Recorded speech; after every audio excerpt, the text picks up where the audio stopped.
we'll go on and we'll talk about the antimicrobial resistance issue. And so Chuck alluded to some of that, and it came up in our earlier discussion with the beef industry folks. So what I'm gonna try to do is to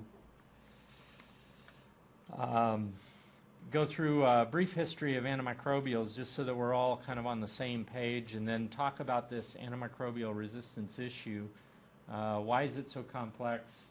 Who are the players?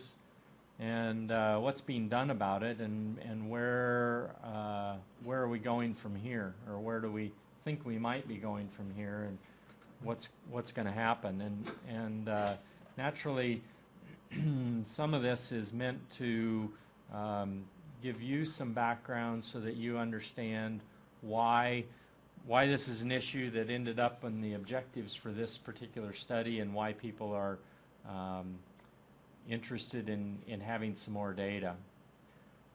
This is just a timeline that looks at the development of antimicrobials, and I think one of the things for me that's always striking when I look at this is that timeline really starts at 1928, which I guess today doesn't seem that long ago. And I know our perspectives change over time as far as how long ago that was, but really these antibiotics, antimicrobials haven't been around for all that long when we think about what a wonderful tool they've become for our health care and the things that we've been able to do with them. And yet we haven't had them in our armamentarium for all that long. But over time, we've had a number of new antimicrobials discovered, antibiotics originally, the sort of natural products from molds and the like. And I think most of us at least vaguely recall the early stories about the discovery of penicillin and so on, and subsequently the discovery of other naturally occurring antibiotics, and then ultimately the synthesis of new antimicrobial drugs as well, as we began to understand the structure and how those could impact bacterial populations. Here's another way to emphasize the historical perspective. Think back, it was March of 1942, and there was a relatively young woman had been hospitalized for a month with a streptococcal infection. She'd been treated with sulfa drugs and blood transfusions and surgery, and you know, I think that you can see from the variety of treatments that she was receiving that there was a bit of desperation in there, and nothing was making a difference. And as a last resort, she was injected with a new experimental drug called penicillin, and she made a full recovery, lived to the ripe old age of 90, and I guess the other part of the story is she just died in June of 1999, and this was the first person treated, clinical case treated with penicillin. So, I mean, 1942, and this person, the first person clinical case treated with penicillin, died just a few short years ago. So, again, emphasizing the short history that we've had with these products.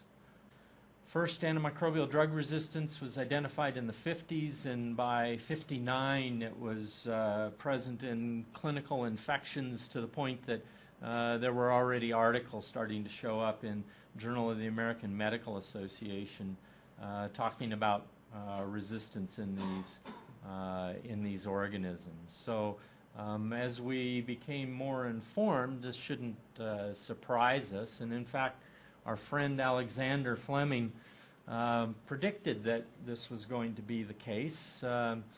This quote from him saying, "The greatest possibility of evil in self-medication is the use of too small doses so that instead of clearing up an infection, the microbes are educated to resist penicillin, and a host of penicillin fast," so read penicillin-resistant organisms, "is selected for and bred out, which can then be passed to other individuals and from them to others until they reach someone who gets a septicemia or pneumonia, which penicillin cannot save." So already in 1945, Alexander was worried about antibiotic resistance and the fact that it was going to impact our ability to use these tools to ensure the health of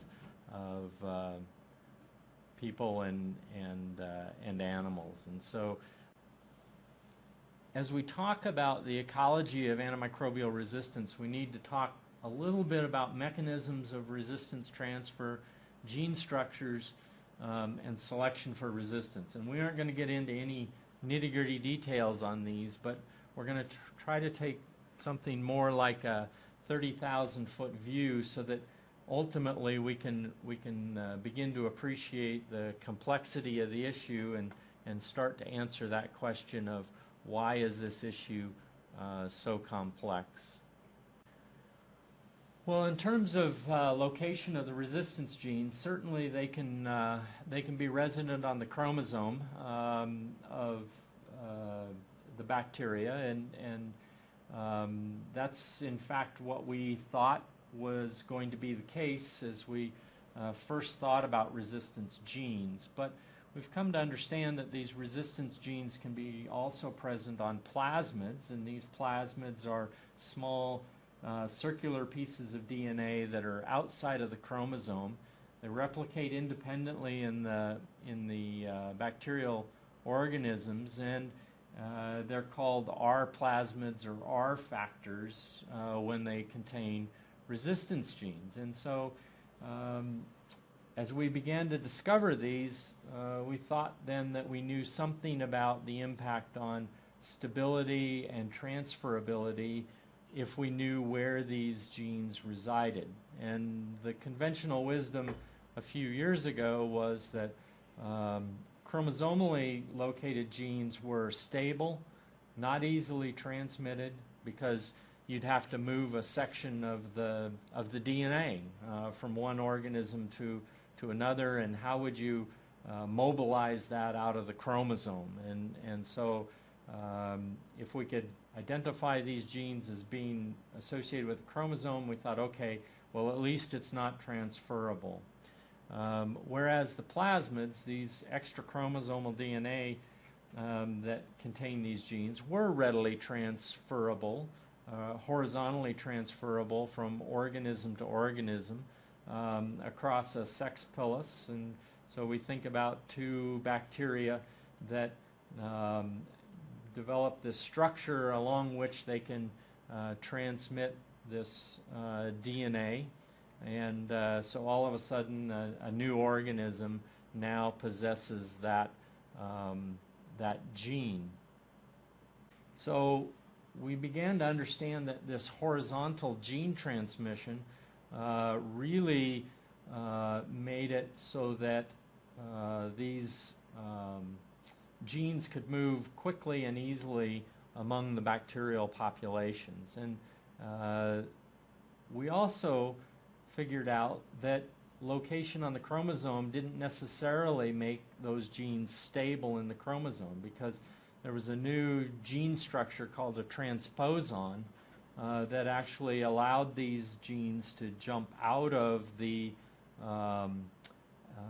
chromosome and to a plasmid, which then made them readily available for transmission to other organisms. A second gene structure that's a relatively recent discovery is what's called an integron. And an integron's been described as sticky flypaper for resistance genes.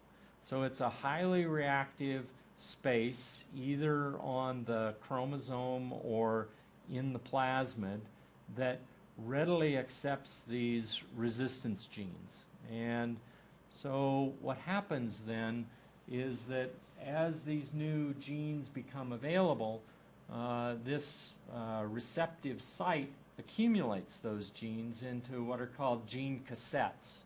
And so a new resistance gene comes floating along, and this integron says, well, I'll have some of that. And it starts to pocket all of these resistance genes in a relatively short piece of DNA. Well, the upshot of that then is that they become co-located either in the chromosome or on that plasmid in close proximity, which then means that they tend to be transferred as a unit rather than being individually transferred.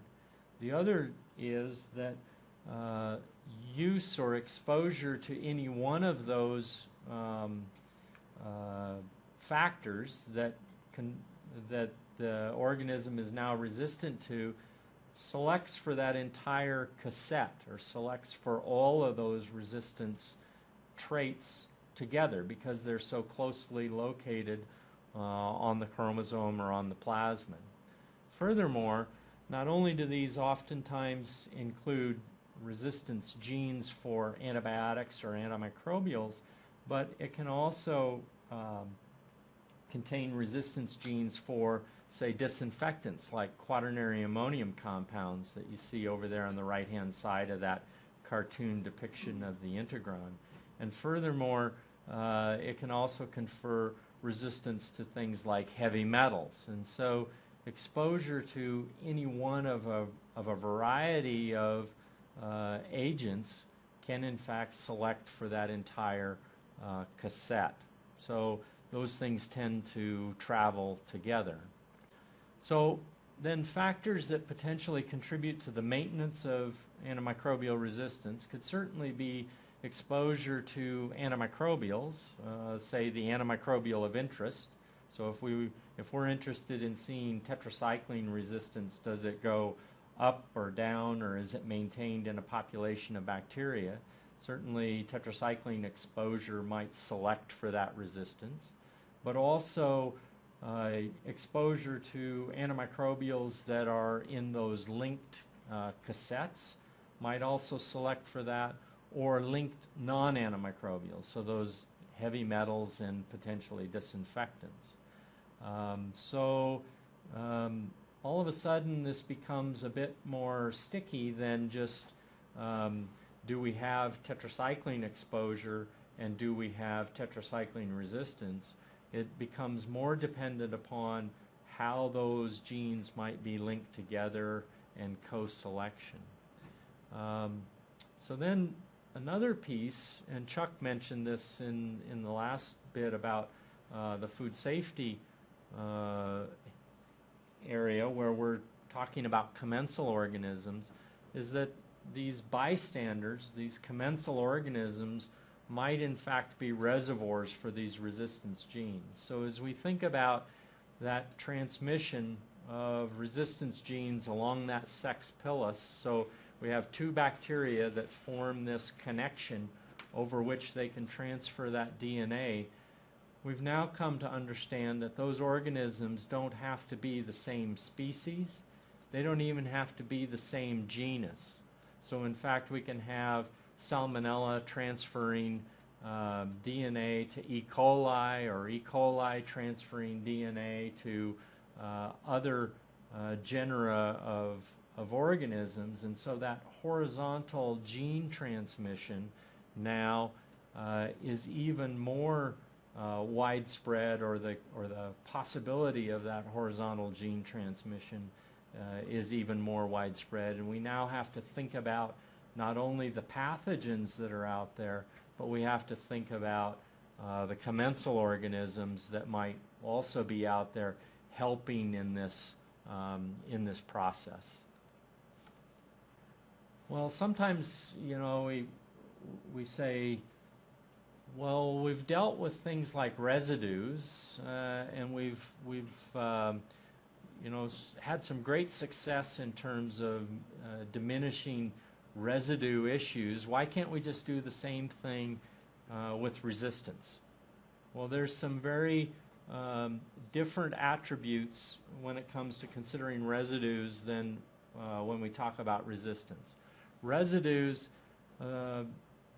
there's a predictable degradation pattern for residues, and we typically think about those things as elimination half-lives or degradation curves that are based on metabolism or excretion of those, and they may be long or short, but they're predictable. And so over time we can basically predict when that's going to be depleted, and that's the basis of having withdrawal times as we think about exposure to antibiotics or other chemicals.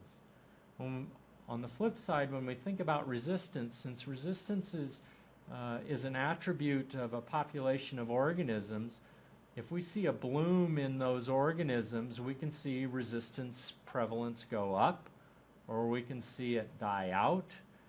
So it's less predictable because we don't always understand what's responsible for those blooms or die-offs of that specific subpopulation of organisms. So anywhere along the line, over time, we can see those things go up or go down rather than having a predictable degradation pathway. Back to residues. Residues are local. So somehow that residue had to be put in or on the animal, and simply hauling animals together or fence line contact of those animals is not going to transfer the residue in most cases. Whereas since the resistance, again, is an attribute of the organisms that make up the population in the gut or on the skin surface or in other body systems of the animal, those organisms are in fact transferable, are in fact capable of living outside of the body and can be transferred to new hosts simply during the, say, transportation process. Back to residues, there's few routes of entry. Somehow it has to get into that animal, and there's a few ways that can happen. With resistance, we can see many routes of entry. The bacteria can gain access to those animals in a lot of different ways. Residues, we have pretty good tests available for most of those, and we can identify the quantity of that chemical or antibiotic with some degree of certainty down to very small amounts. Resistance is kind of a tough proposition in terms of monitoring. We have to monitor the organisms, the prevalence of those organisms. We have to monitor their phenotype and or their genotype. There's some large number of genes that are responsible for, say, tetracycline resistance. So if we really want to monitor what's going on out there, we have to dig into the genes of those organisms in order to really be able to characterize that. So it's a bit of a tougher proposition to deal with resistance than it's been to deal with residues. So as we then think about the complexity of the antimicrobial resistance issue, it's not a simple linear or even a simple nonlinear process, but it's a complex relationship that we have to consider the organisms and the attributes of those organisms and the whole ecology of those organisms in the animal or in the animal's environment. And then we have to think about these resistance genes and how they move from population to population, how they can be transferred and moved along into different sinks, if you will, where they might reside. So what is the antimicrobial resistance issue? Well, early on, as we thought about antimicrobial resistance, we oftentimes thought about nosocomial infections, hospital-acquired infections. We thought about people going into hospitals and going in for some other healthcare setting, going in and ultimately, hopefully leaving, but in some cases not leaving these healthcare settings, and that being due to having something that they acquired in the hospital, and oftentimes those had resistance attributes, making them somewhat more difficult to treat. We haven't had a good handle on nosocomial infections in our animal populations. I think we've got a number of examples of nosocomial infections, but we really don't have a good feel for the total burden of nosocomial infections. However, I think from some of the anecdotal reports, we are beginning to appreciate that it does have a substantial economic impact on our ability to deliver health care on the veterinary side, just like it does on the human side. We then became interested in resistance among selected pathogens, so named pathogens that we were interested in, we and our physician colleagues, and so not just in the hospital setting, but potentially also in the community setting, and whether those be the sexually transmitted diseases or other organisms that were causing clinical disease in either animal or human populations, but those things being acquired in the community, and our ability to treat or cure those infections becoming more and more limited. Then superbugs became sort of we became fascinated with some of those, oftentimes in the supermarket checkout line as we were looking at some of the tabloid headlines. But these organisms that began to acquire resistance to a wide variety of antimicrobials, and the fear that in fact at some point we were going to see organisms that were resistant to perhaps most, if not all, of the antimicrobials that we had at our disposal to try to effect a cure. And then along with all of that, concern about the zoonotic transmission of resistant organisms. And zoonotic meaning transfer between humans and animals. And zoonotic is not necessarily a unidirectional term, and we certainly have examples of agents going from people to animals as well as from animals to people. But as we're concerned with here, a lot of that being focused on the potential for foodborne transmission of these organisms, and in fact some of those organisms being resistant to antimicrobials, and that complicating the treatment and perhaps even resulting in extra illness days in the human populations where those infections are acquired. And so the question is, about how much does that happen and why. So a couple of divergent perspectives that sort of start to build the concern about antimicrobial resistance or to sort of fuel the debate.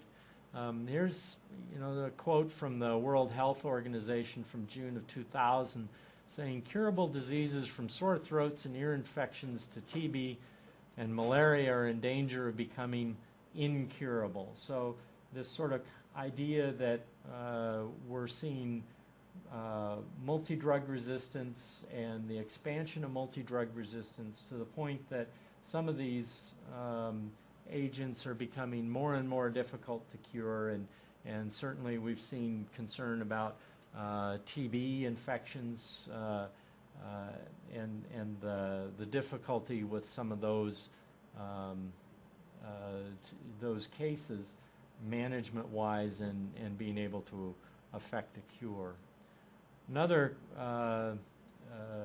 quote from the World Health Organization's antimicrobial agents are among the wonder drugs of the 20th century, and clearly, you know, the relatively short history that we talked about earlier.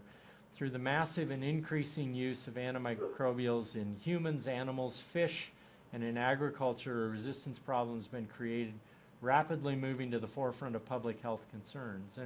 And this isn't clearly isn't limited to the U.S. Or to Europe or to the developed world for that matter, but is truly something that's of concern globally out there, and the World Health Organization sort of sounding that alarm to say, you know, we really need to address this because it's having a tremendous impact the world over. And then sort of a different perspective on this comes from the National Research Council that said, although it's estimated that as little as 10% of the problems of drug-resistant pathogens in humans originate in livestock healthcare practices, there is currently considerable debate about the frequency and cost of human disease outbreaks resulting from animals infected with drug-resistant pathogens. So, hence some of this debate about how do these pieces fit together, and how do we see this play out. And so this perceived zoonotic pathway that fuels a lot of this debate is that antimicrobial drug use in food animals leads to resistant enteric bacteria that are then, through foodborne transmission, result in infection and or colonization in humans, and ultimately in some adverse health event in humans. And so the real question is, to what extent does that happen, and how would that happen? One of those questions is about the role of agriculture, and what about antimicrobial use in agriculture? Well, certainly we use antimicrobials in animals for treatment, metaphylaxis, which is the treatment of groups with impending disease outbreaks. We use antimicrobials for prevention of disease, and we use antimicrobials for growth promotion or feed efficiency purposes as well. And it's certainly not limited to animal agriculture. Antibiotics are used in the plant side as well. It's a pesticide or used to treat fire blight in fruit trees, so things like apple trees. Streptomycin can be sprayed to try to control Erwinia, the causative agent of fire blight in fruit orchards. So not just a use in animal agriculture. If we think about all of these potential uses and these areas where we might see resistant organisms, a lot of the focus has been on the human populations, those hospitals. You know, we talked about nosocomial infections, but then also the community as well. And then if we look back over to the food animal side, certainly through those foodborne routes, we can see those food animal populations connected to the human populations, and going through some of those intervening steps at the abattoirs and the harvest of animals for meat, through handling and preparations, and ultimately consumption in the human populations. But there's a number of other areas that are potential areas that we need to think about in that whole ecology of antimicrobial use and antimicrobial resistance as well. Certainly some concerns being raised recently about companion animals and their potential role in exposure of people to disease causing organisms, some of which are resistant. we mentioned earlier that antimicrobial is being used in aquaculture or other areas out there where we can see these populations. And so as we want to be more holistic in our considerations of how do people ultimately become affected by antimicrobial resistant organisms, there's a number of other areas to be looking at as well and to consider in that whole ecology. Naturally, our focus in the work that we do is on these food animal commodities, these food animal populations, and that's where we have the opportunity to bring some data to the table and why there's such great interest in understanding the ecology of these organisms on farms, and then also the factors that might be related to the higher or lower prevalence of those particularly resistant organisms on those farms. You know, somebody might just ask the question, well, you know, if this is a concern, that is antimicrobial use and the potential for antimicrobial resistance, why don't we just reduce the use? And there's at least two concerns with reducing use.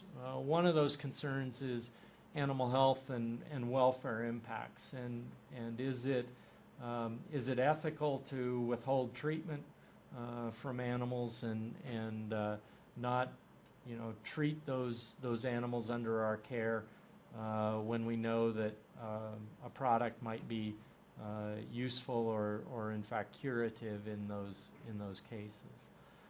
The other consideration in that, and it's one that was mentioned earlier, I think Ryan mentioned it in his talk, is as we think about food security and think about meeting global food needs out there, and think about where we're headed.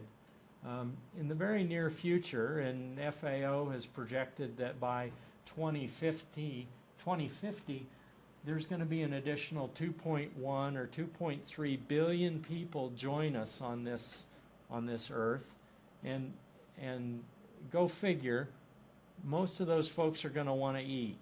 And so what their projections are is that we basically are going to have to double food production by 2050. And so a lot of smart people have been scratching their heads and trying to think how we're going to do that, and how we're going to do it in a responsible way. And I think the bottom line, the consensus is that we're going to have to be pretty innovative in order to be able to make that happen. And we're going to have to do it by producing food as efficiently as we possibly can. And so that begs the question of technology and how do we go about, you know, harnessing technology. A lot of the progress that we've made in recent years has been based on genetic selection and other technologies that we've been able to boost production. And you saw some of that, some estimates of that in Ryan's presentation earlier. But you know, I think that's where some of that question comes in terms of what do we do and how do we deal with some of these technologies and making informed decisions about using or not using some of the technologies in the future, and antimicrobials or antibiotics being one of those. Well, who are the players in this issue? And it's basically everyone. If you think back to that earlier cartoon that showed the complexity of antimicrobial resistance and the number of populations that are out there, and all of those places that we need to think about. I mean, basically everybody has a stake in this, but we've seen folks, you know, the government setting policies, Congress trying to deal with legislation, and we'll talk a little bit about that. Consumers raising concerns about where we're at and where we're going with some of these issues. The medical community, both veterinary and the physician community, agriculture, all having a stake in this issue and having an interest in how do we deal with this problem. How do we solve this problem? Number of different actions, and we'll just sort of take a very cursory look at some of these things. Early on, development of a lot of judicious use guidelines, so reaffirming that we were using these valuable tools in the best ways that we could, so encouraging physicians and veterinarians and producers, all to and patients, all to use these tools in the best way possible, so a number of judicious use guidelines being developed on the veterinary side. AVMA has some of those. Most of the specialty practice organizations, specialty veterinary practice organizations have judicious use guidelines. We're now beginning to see use guidelines for specific disease presentations, things like urinary tract infections. What's optimal use guidelines for antibiotics in dogs and cats for urinary tract infections and the like. So trying to be good stewards of the antibiotics. Development of resistance monitoring systems. The old adage is you can't manage what you don't measure, and so trying to develop some monitoring systems that will give us a handle on the frequency of occurrence of these resistant organisms in different sinks that are out there, or those different pools. A variety of education efforts, both on the human health care side as well as on the veterinary side. You may have seen some of these if you've been in the physician's office lately, talking about when are antibiotics indicated, when are they not indicated, all with an effort towards trying to shape patient expectations in order to take the heat off of the physicians to prescribe an antibiotic when they really know that they're not necessary or not indicated. And similarly, on the veterinary side, education efforts to try to encourage veterinarians and their clients to use these tools optimally. The FDA in 2003 released a guidance document for industry, guidance number 152, and what that guidance document basically said was that from here forward, as we look at the approval of new antimicrobial products, one of the considerations is going to be the likelihood of development of resistance and the likelihood of that resistance playing out in adverse human health outcomes. And so, in fact, it called for a risk assessment for these new antibiotics that were going to be brought to the market. And so that has in fact become the law of the land, or the regulation, that new products have to undergo that risk assessment, and that's part of the approval process for new antimicrobial drugs.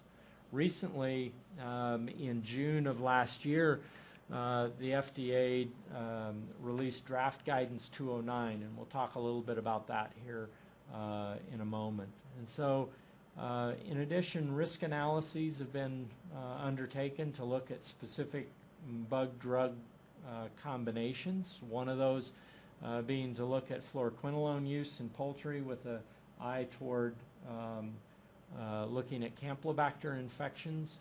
And then another one looking at Virginiamycin use. Virginiamycin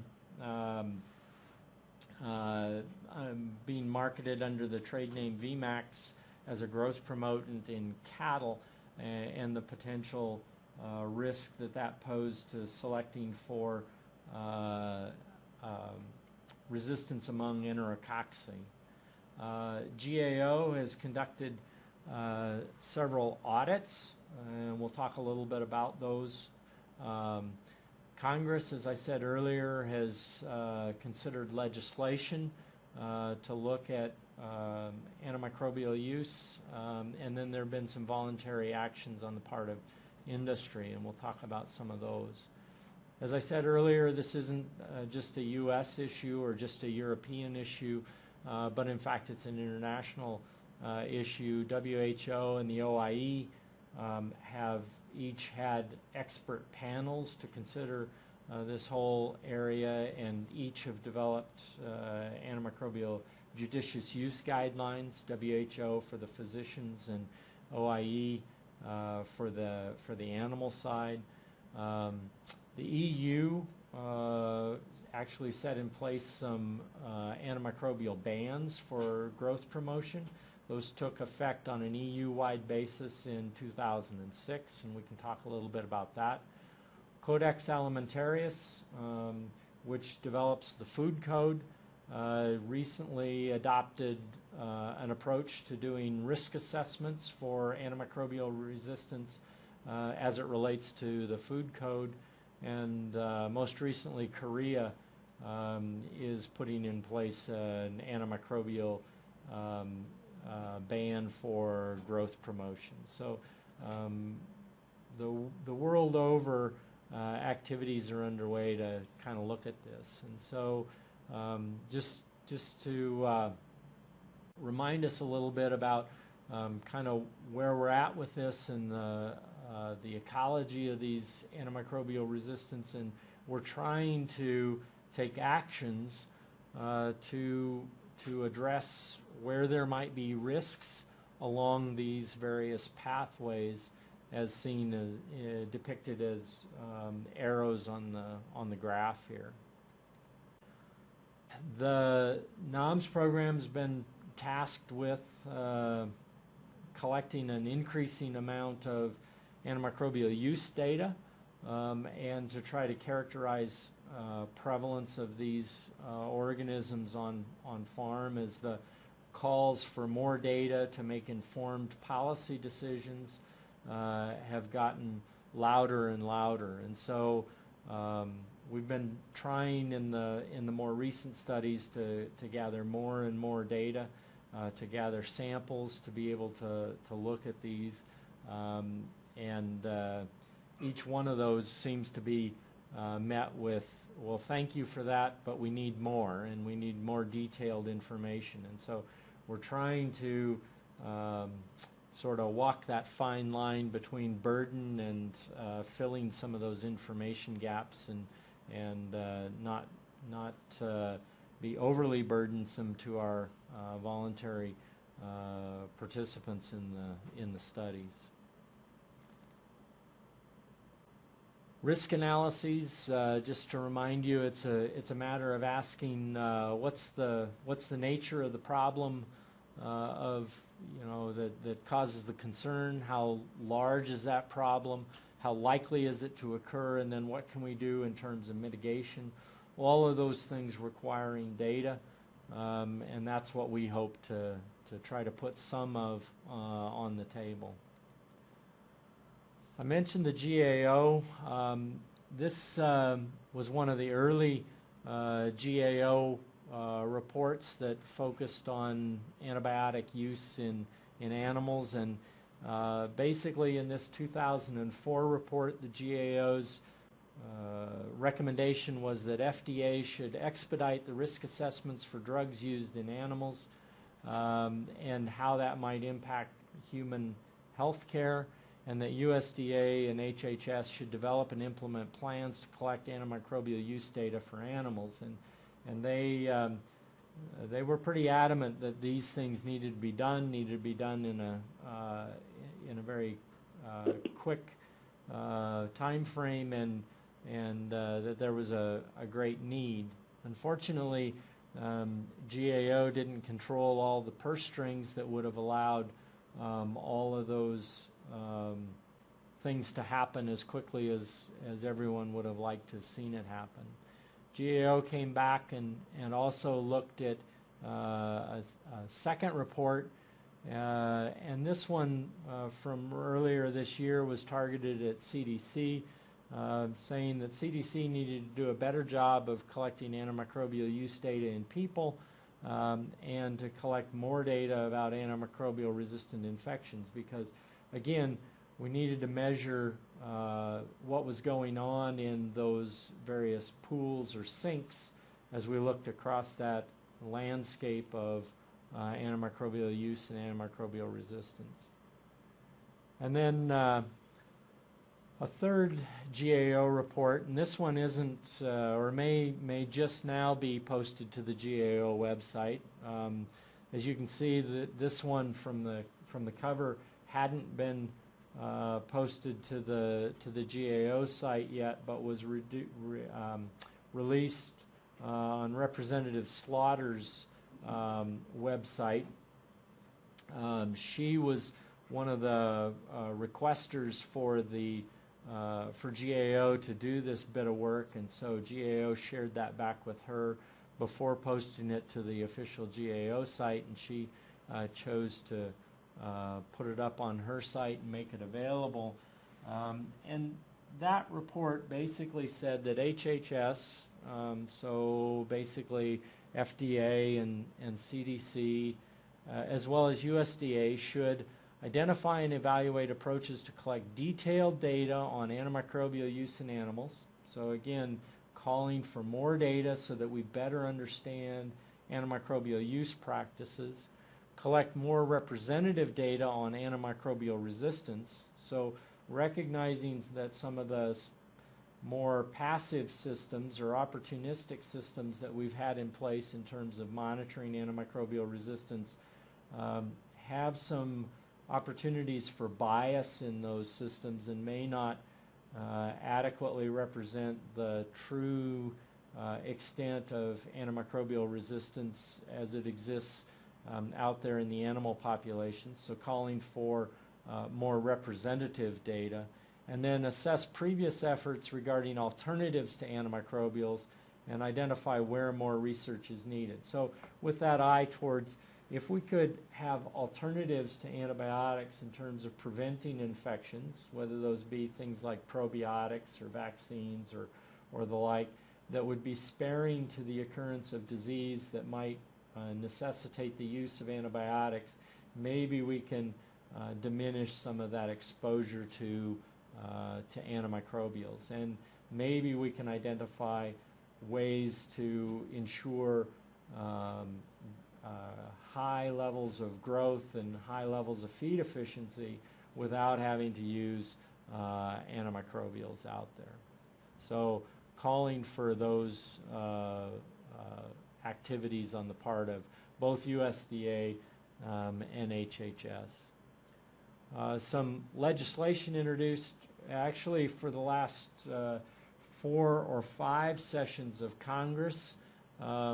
These pieces of legislation, one is the in this Congress is House Resolution 965, and the companion bill on the Senate side is Senate Bill 1211. And both of these are the bills that are, well, in this particular session of Congress are essentially verbatim bills, and they're the so-called PAMPTA bills.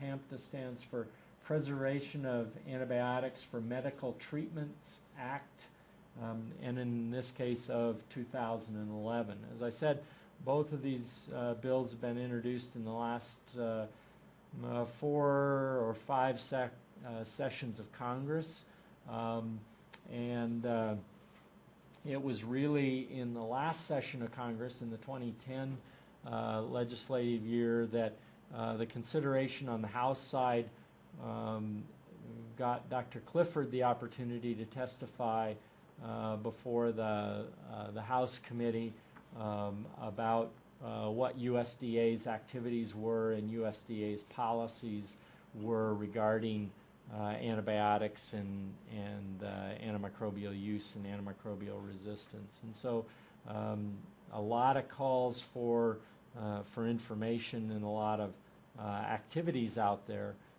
to try to address this issue. The goal of the PAMTA has been to suggest that we need to look at the products that are approved for growth promoting use and feed efficiency uses, and if they can't be shown to be without risk to people, that within a period of 2 years their approvals would be withdrawn. So it would phase out the non-therapeutic use in livestock, and this is the proponents of PAMTA. This is their synopsis of what the bill would do. It would require the standard that's since been implemented for new antimicrobial drug approvals, and it wouldn't restrict the use of antimicrobials for therapeutic purposes. FDA, I mentioned a couple of activities on their part. This is the Draft Guidance 209 that was issued last June. And basically the Guidance 209 document is proposing to do two things. It basically clarifies or puts out there FDA's current thinking on two topics. One says that the use of medically important antimicrobial drugs for growth promotion should be phased out. In this guidance document, FDA doesn't choose to define medically important antimicrobials, but simply says that those that are medically important or deemed to be medically important should be phased out for growth promotion. And the second is that use of antimicrobial drugs in feed and water ought to have greater veterinary oversight. So right now, use of antimicrobial drugs in feed and water is basically, if it's on label, it doesn't require a veterinarian, with the exception of two products that require a veterinary feed directive. That would be Pomatil in pigs, and the use of fluorphenicol, Aquaflor in the aquaculture industry. Both of those require a veterinary feed directive, so some involvement of the veterinarian. So lots of activities going on. What's the future hold? More legislative efforts. I think that the Congress hasn't totally gone away from wanting to see something done in terms of legislation on this front, even with the debate about budget and deficits and that sort of thing. There still continues to be some activity in that area. I think we can look forward to FDA finalizing Guidance 209 very soon, and coming out with a revised guidance on the veterinary feed directive that sort of changes how the veterinary feed directive works and when it's used and how veterinarians write these veterinary feed directives. I think that we're going to see few new antimicrobials come to the market. The R&D machinery has diverted their efforts to many other areas of pharmaceuticals rather than antimicrobials. There will be increased efforts to monitor use and resistance. You've seen a recurring theme out there of people calling for more data on both of those pieces. Increased efforts to educate veterinarians, producers, pet owners, as well as physicians and patients out there, so on both sides of the healthcare setting. and continued efforts to assess risky uses and actions to mitigate those risks. So continued interest into what's responsible for antimicrobial resistance and how much of antimicrobial resistance is attributable to various uses, particularly in agriculture. So I think we're going to see continued activity across this entire landscape of antimicrobial resistance, antimicrobial use, not just focused on food animals, although that is a pretty intense area of focus right now, as people are pretty interested in that potential foodborne transmission route. But some of these other areas are gaining some attention as well. With that, if you have any questions or want to talk some more about the antimicrobial use area, we can do that. Thoughts, questions? Anyone?